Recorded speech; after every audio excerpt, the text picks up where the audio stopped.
स्वागत है आपका मेरे चैनल अपना अनुभव में। दोस्तों, आज हम बात करेंगे कि रामायण और महाभारत में किस तरह से सपनों के सच होने का प्रमाण हमको प्राप्त होता है। उससे पहले आप मेरे चैनल पर नए हैं तो मेरे चैनल को रेड बटन से सब्सक्राइब कर लें, बेल आइकन क्लिक करें ताकि आपको रोजाना ऐसी नई जानकारियाँ प्राप्त हों।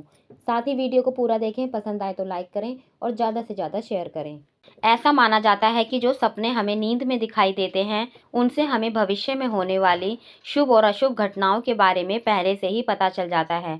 आज के समय में बहुत से लोग इस बात को नहीं मानते। उन्हें लगता है कि सपने निरर्थक होते हैं और दिन भर हमारे मन में जो विचार चलते रहते हैं, इसी वजह से नींद में हमें सपने आते हैं। नींद में देखे गए सपने सच होते हैं। इसका प्रमाण हमें रामायण और महाभारत से भी प्राप्त होता है। रामायण में कई सारे ऐसे सपनों का वर्णन मिलता है जिन सपनों को देखने के कुछ दिन बाद ही वह सपने सच हुए हैं। इसी तरह से महाभारत में भी ऐसे कई सपनों की जानकारी मिलती है जो सपना देखने के कुछ दिन बाद सही साबित हुए। यदि हम रामायण और महाभारत की माने तो नींद में देखे गए सपने सच होते हैं। हमें इन सपनों का सही अर्थ समझने की जरूरत है। सबसे पहले बात करते हैं रामायण में बताए गए सपने। रामचरितमानस में एक प्रसंग आता है जिसमें भगवान राम अपने वनवास के दौरान एक सपना देखते हैं। सपने में वह देखते हैं कि राजा दशरथ आकाश मार्ग से दक्षिण दिशा की तरफ जा रहे हैं। इस सपने को देखने के बाद वह बहुत घबरा जाते हैं और चिंतित हो जाते हैं। उन्हें ये चिंता सताने लगती है कि कहीं उनके पिता के साथ कुछ गलत तो नहीं हुआ। कुछ दिनों बाद ही राजा राम को ये संदेश प्राप्त होता है कि उनके पिता का स्वर्गवास हो गया है। रामचरितमानस के इस प्रसंग से हमें ये पता चलता है कि सपने में किसी को दक्षिण दिशा की तरफ जाते हुए देखना जल्द मृत्यु का सूचक होता है। दूसरा प्रसंग है जब राजा दशरथ की मृत्यु होती है।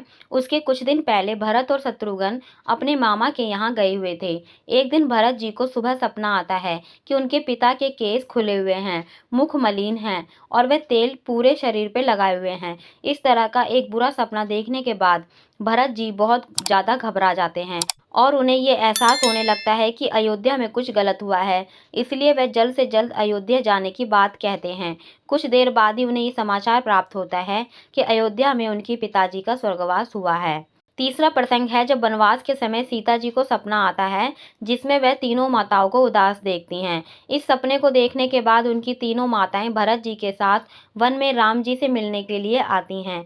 जब तीनों माताएं सीता जी, राम जी और लक्ष्मण जी के सामने आती हैं तब वह विधवा के वेश में रहती हैं क्योंकि राजा दशरथ की उस समय मृत्यु हो चुकी थी।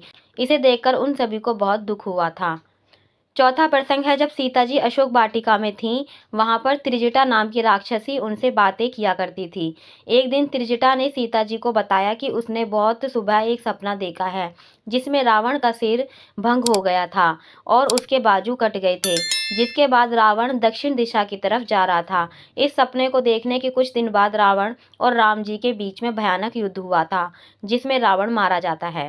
अब बात करते हैं महाभारत काल में देखे गए सपने के प्रसंग है जिसमें एक दिन रानी गांधारी को सपना आता है जिसमें वह भगवान भोलेनाथ को देखती हैं। भोलेनाथ इस सपने में तांडव नृत्य कर रहे होते हैं। इस सपने को देखने के बाद रानी गांधारी बहुत ज़्यादा घबरा जाती हैं। इस सपने को देखने के कुछ दिन बाद ही महाभारत का युद्ध शुरू होता है जिसमें गांधारी के सभी पुत्र मारे जाते हैं। तो दोस्तों, आपको जानकारी पसंद आई हो तो वीडियो को लाइक करें और ज़्यादा से ज़्यादा शेयर करें। साथ ही आप मेरे चैनल पर नए हैं तो मेरे चैनल को रेड बटन से सब्सक्राइब करें, बेल आइकन क्लिक करें ताकि आपको रोजाना ऐसी नई जानकारी प्राप्त हो। धन्यवाद।